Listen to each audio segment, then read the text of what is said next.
Hi, my name's Andrew Payne. It was a pleasure to work with MD2MD once again on the 19th of June, talking about the mastery of time. We worked through the three key elements: time systems, how you create a compelling time system that works with your personality and lifestyle.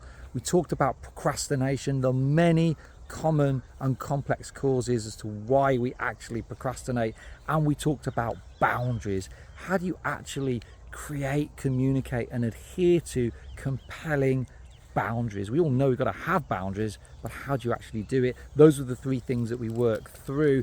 In terms of some just top takeaway tips, if you know that your phone and social media is a bit of a problem for you, try working with your phone as a standard operating procedure, data, mobile and Wi-Fi off, and it only comes back on in scheduled slots, or if you definitely need to use the internet, like you've called Uber and you need to locate each other, but then when you've located each other and you get into the cab, it goes off, because standard operating procedure is data, mobile and Wi-Fi off. That has helped me hugely. If you know you have a particular social media addiction, you could try OneSec. It's a really cool app where you put it on your phone, and every time you try and go into the platform that you have that addiction with, it will blank out your phone, tell you to take a deep breath, ask you if you really want to go onto that platform, and remind you how many times you've tried to access that platform in the last 24 hours.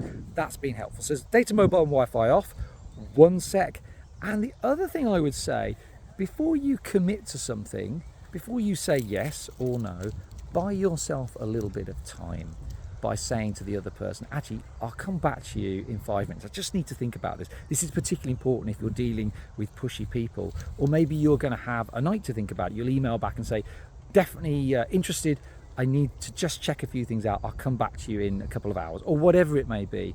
But by buying yourself a bit of time, you can really think about then, do I really want to commit to this? Is it right to commit to this? And you're not so likely to be pushed and pulled into things that you don't want to be pushed and pulled into. So 3 real easy tips.